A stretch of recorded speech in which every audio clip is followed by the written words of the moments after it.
warahmatullahi wabarakatuh. Perkenalkan, nama saya Kamsia. Di sini saya ingin membuat video pembelajaran tentang teknik formulasi pakan buatan. Di mana pakan buatan atau pelet merupakan pakan yang dibuat atau diramu dengan formulasi tertentu berdasarkan pertimbangan kebutuhan nutrisi biota air yang bersangkutan. Diharapkan dapat menghasilkan pakan ikan yang memiliki standar mutu tinggi dengan biaya yang murah. Kelebihan dan keuntungan pakan buatan yaitu yang pertama, dapat disimpan dalam jangka waktu lama. Yang kedua, praktis dan efisien kerja. Yang ketiga, memanfaatkan limbah industri pertanian. Ada juga sifat dan syarat pembuatan pakan buatan, di mana kita harus yang pertama yaitu harus mudah dicerna dalam usus ikan. Yang kedua, sesuai dengan perilaku ikan, yaitu tenggelam atau terapungnya. Yang ketiga, harus tahan lama dalam air, yaitu terutama bagi pakan udang. Harus mempunyai aroma sebagai daya tarik, misalnya adanya tepung ikan. Di sini ada teknik produksi pakan. Ada berbagai macam teknik produksinya, yaitu yang ini bisa dilihat di gambar. Sini ada parameter pakan extruded, pakan pelet, di mana parameternya daya ikan pakan dan pakan extrudednya kuat dan pakan peletnya kuat.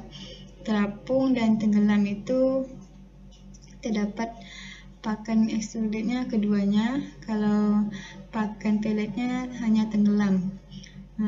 Pada stabilitas dalam air itu lebih banyak dan baik, debu di pakan lebih sedikit, dan yang pakan peletnya sedikit.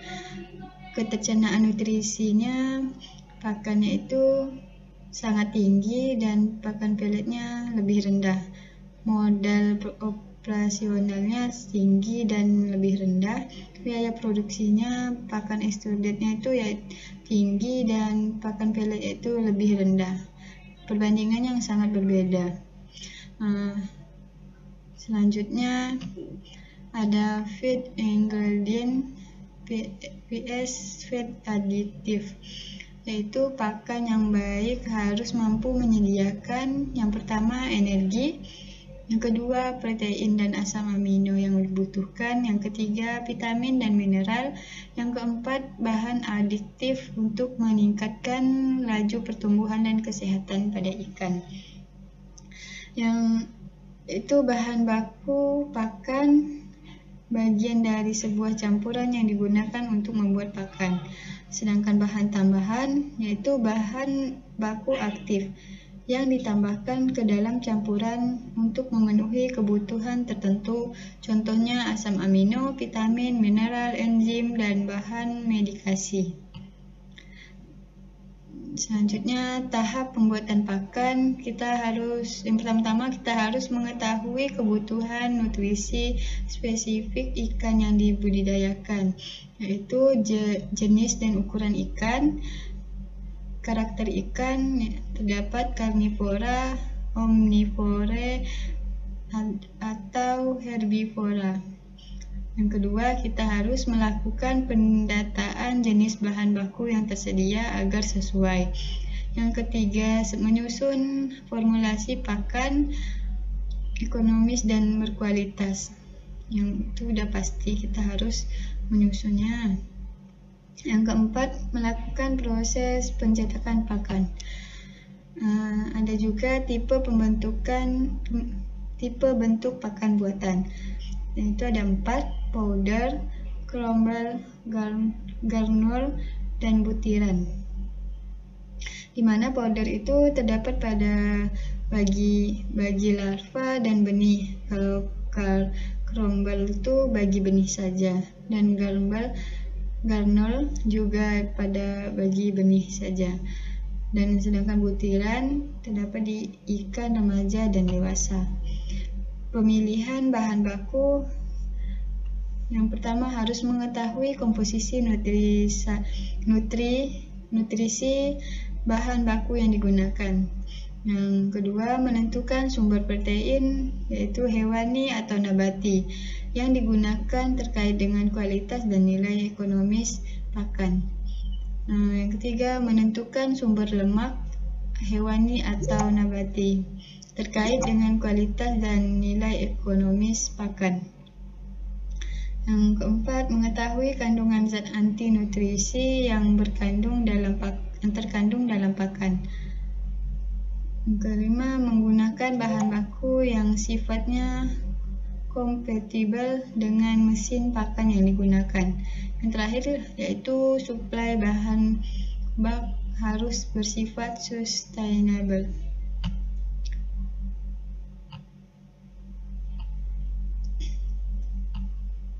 Yang selanjutnya, bahan baku pakan buatan, yaitu tepung ikan, tepung kedelai, tepung jagung, minyak ikan, vitamin E dan C, dan tepung ikan itu masih importnya terdapat di Chile dan Argentina. Kalau tepung jagung dan tepung kedelai itu di Amerika dan Kanada. Memilih dan menghitung kebutuhan bahan baku bagi protein, yaitu ikan butuh protein berkisaran antara 20 sampai 60%, kelompok ikan karnivora lebih dari 30%. Sedangkan fungsi protein dalam tubuh ikan yaitu terdapat pada sumber energi, pertumbuhan maupun pembentukan jaringan tubuh, perbaikan jaringan tubuh yang rusak, pembentukan gamet, dan proses osmoregulasi di dalam tubuh. Kebutuhan nutrisi ikan pada protein yaitu karnivora, protein tinggi lebih dari 40% terdapat pada kerapu dan kakap. Omnivora, proteinnya sedang, berkisaran 30-40% terdapat pada udang dan nila. Sedangkan herbivora, proteinnya sedang juga, yaitu 20-30% terdapat pada bandeng. Memilih dan menghitung kebutuhan bahan baku lemak atau lipid. Pada kebutuhan lemak berkisaran 4-18%. Sumber lemak atau lipid yaitu yang pertama hewani, pada lemak sapi, ayam, kelinci, minyak ikan. Sedangkan nabati terdapat pada jagung, biji kapas, kelapa sawit, kacang tanah, kacang kedelai.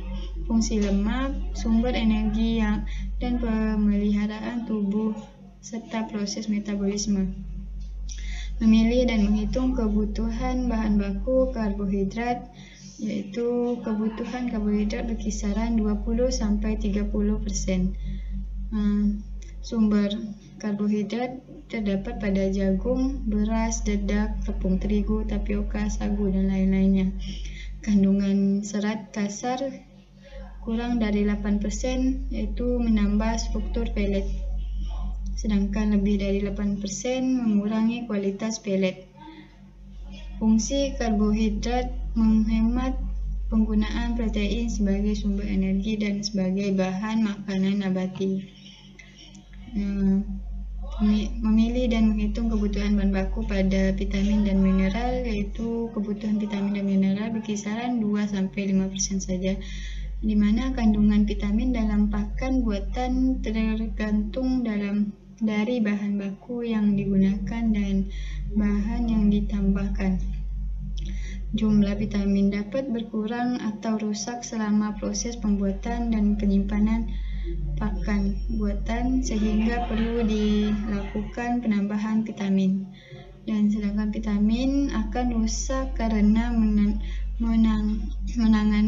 penanganan kurang cermat, baik selama proses pembuatan maupun penyimpanan pakan terlalu lama, lebih dari 3 bulan. Untuk keutamaan penggunaan tepung ikan, yaitu terdapat pada kandungan total sulfur amino asid. Yang kedua, mengandung HUFA di level optimal. Yang ketiga, memiliki palatability profitis. Yang keempat, density nutrisi yang lebih baik. Yang kelima, X faktor pertumbuhan. Data makronutrisi bahan baku terdapat pada tabel ini. Dapat kita cek aja di sumber yang ada di sini.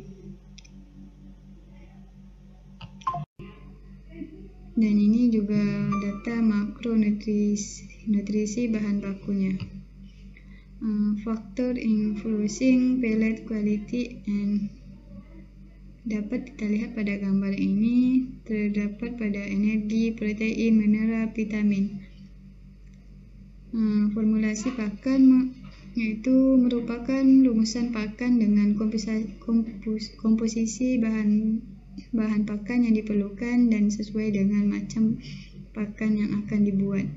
Untuk menghitung formulasi pakan berdasarkan kebutuhan proteinnya, diperlukan informasi dan pengetahuan mengenai persentase kandungan nutrisi yang ada dalam setiap bahan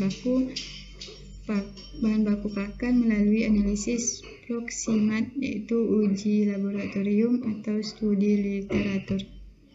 Metode untuk menyusun formulasi pakan ada 4, yaitu yang pertama segi 4 person, yang kedua metode trial and error, ketiga metode aljabar, keempat metode linear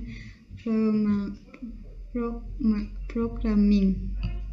Di mana metode trial and error ini, cara ini relatif mudah bila bahan pakan yang digunakan tidak banyak jenisnya. Ketepatan penyusunan pakan dengan spesifikasi atau batasan yang banyak dan pertimbangan harga minimum sulit dilakukan. Memerlukan tabel komposisi zat makanan, tabel kebutuhan zat makanan, tabel batasan penggunaan bahan pakan. Contoh soalnya pada ini dapat dilihat dan ada perhitungan juga untuk mengetahui hasil yang kita perlukan. Metode aljabar yaitu penghitungan secara matematika bila mengetahui satu bahan pakan kemudian dicampur apa agar bisa memenuhi kandungan nutrisi tersebut. Contoh soalnya seperti ini, dan juga ada perhitungan untuk mengetahui protein yang ingin kita gunakan sesuai dengan yang sudah dihitung. Metode person square ini juga dikembangkan oleh Carl Pearson pada abad 19 dan menjadi pelopor penggunaan metode statistik dalam berbagai penelitian bidang biologi maupun pemecahan berbagai permasalahan yang bersifat sosioekonomis. Dasar dari penyusunan formulasi pakan dengan metode ini adanya pembagian tingkatan protein bahan pakan. Tingkatan tersebut dibagi menjadi 2, yaitu protein basal dan protein suplemen. Metode person square ini yang protein basalnya semua bahan baku pakan baik nabati, hewani, limbah industri yang memiliki kandungan protein kurang dari 20%, sedangkan protein suplemen ini semua bahan baku baik nabati, hewani, limbah industri yang memiliki kandungan protein yang lebih dari 20%.